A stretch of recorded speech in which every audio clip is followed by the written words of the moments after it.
Hello, everyone, and welcome to our listeners and viewers. This is Radio Entrepreneurs. I'm your host, Phil Sharkey of my company, The Higher Authority, pre-employment background screening. And I have a great pleasure today to speak with Al Wilson, who's the founder and executive director of Beyond Walls. Al, welcome to the broadcast. I'm glad you had the time to speak with us. Thanks for having me, Phil. Appreciate it. Absolutely. Al, I had a chance to read your bio, and it sort of really hit home with me. I grew up in a very much an inner city in Waterbury, Connecticut, and you have these connotations of city life. And I love my upbringing in my life in my city, and a lot of negativity, but from these situations like what we do with it. And I wouldn't trade my childhood for anything. So please tell me about Beyond Walls and what that entails. Tell our listeners what is that, Al? What is Beyond Walls? Yeah. So, I just a bit of background wise, I came out of college and went to work for the Boston Phoenix and Phoenix Media Group. So my Sure. background was in media. We had a FNX radio, which broadcast from Lynn, Massachusetts. I sure recall it. Yeah, absolutely. It's been gone now for more than a decade, but the actual, our actual radio production and transmission was probably 100 yards from where I'm sitting today. So that had me knowing Lynn in the very, very early 2000s. And then life took me elsewhere. I stayed in digital media for a while and then went into tech companies, and it opened offices across the East Coast. And so I really geeked out on some built environment changes that I saw. Mural program in Philadelphia, what the High Line did for Chelsea and in Manhattan, and then an area in Miami called Wynwood, a former warehouse district that became the cultural mecca of Greater Miami through street art. King's Cross in London, which attracted Google, all based on art and built environment changes. At the same time, I'd moved up to the North Shore here in Massachusetts, started playing soccer in Lynn, Mass, and got invited into community meetings. So the Beyond Walls at its inception was just a bunch of volunteers trying to actually address some community shared challenges of the built environment in the downtown. And I thought with my background in business, I would sort of try and do a give back year to try and deliver some of these initiatives for the downtown that the community felt were needed. And then, some magic happened and we formed as a nonprofit, and now we're here today, eight years later on this call. Outstanding, and what a nice tribute to yourself and your city for you to jump in there and try to assist. We see so much of the negative side of things, and tell me, how has it grown since that time frame? So it sounds like very grassroots. You started out with just basically would it be doing some murals or some things on the walls to beautify the area and make it look less run down, and where have you got to today? Yeah, at its inception, there was a community that was sharing that underneath these three underpasses that cut through the heart of downtown, they served the MBTA commuter rail, but they were unlit. And then this isn't ancient history. This is 2016. Sure. So they're high areas of vehicle and pedestrian strikes. In fact, Mass DOT heat mapped Market Street in Lynn, found out it was the fifth highest incident of vehicle and pedestrian strikes in the state.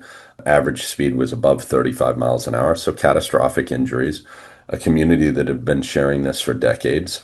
And we figured, why not figure out a way to finally light these underpasses? But let's do it in an artistic way. Let's do it dynamic and, different colors, and have it be artistic. And then a newly designated Mass Cultural Council district based on the art and culture entities that have been in Lynn for a long time, but no public art to say you were in an art and culture district. So we brought in really great artists to put up large scale pieces of art. It reflects the community. It matches up to the demographics and the cultures of Lynn that are very special. And then light these three bridges.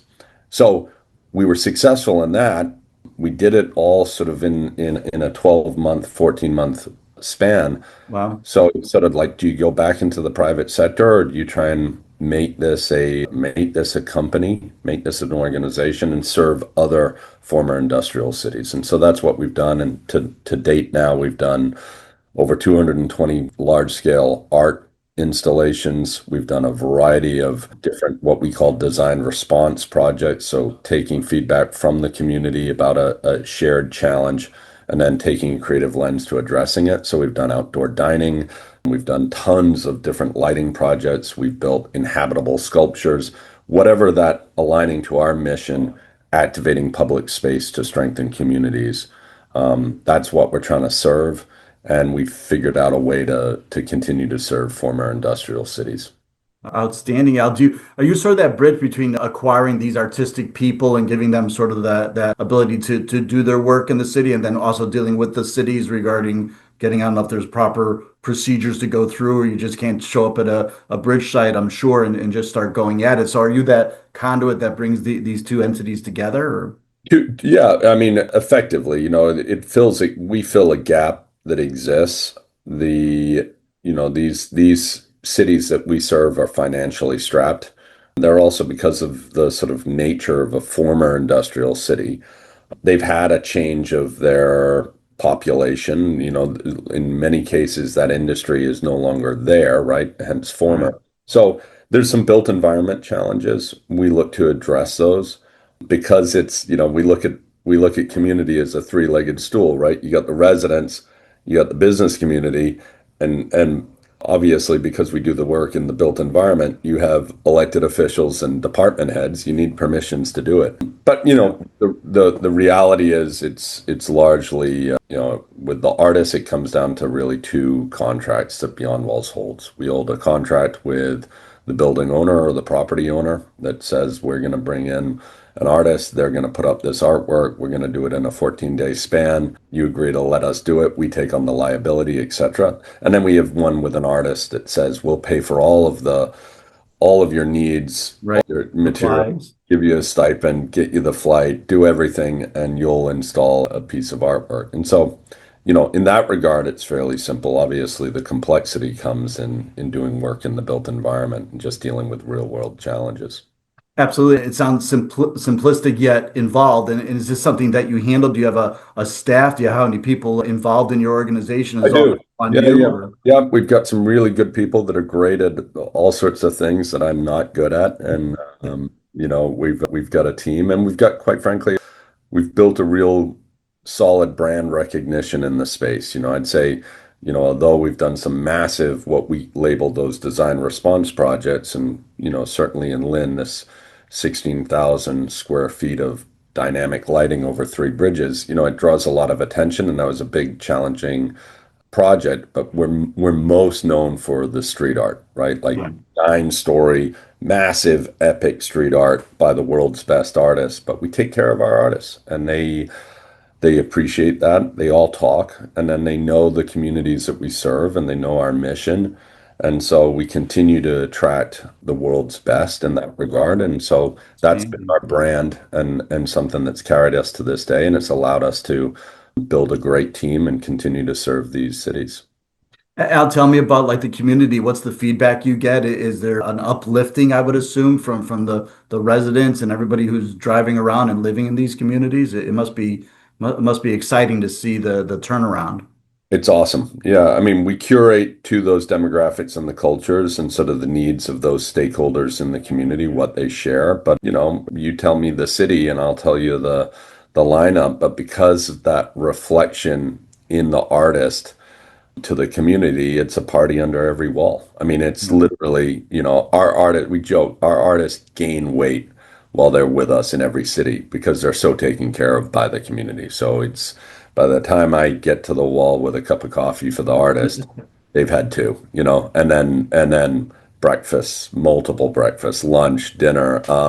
It is a gathering that happens, and there's some real alignment there. People feel connected to the pieces, and it's what's allowed us to, quite frankly, build an educational resource that ties into the street art, and we provide that for free to the public schools that we serve. So it's something that continues to have a community engagement around our artwork, and it serves really, it serves thousands of kids per year in these cities. Yeah. Really making a difference, Al. Really impressive. Has it grown way beyond Lynn? Do you work in many regions? Is it Northeast based? Can you do this? I mean, our Can you do it heart and now? our home is inland. I'm chatting with you from a former machine shop here in downtown Lynn in the heart of the art and culture district. But we've Right. served, you mentioned the former industrial city, the gateway city in Massachusetts, and I'll probably be able to tell you a project that we've done. And then we've served further afield. We've done some work up in New Hampshire.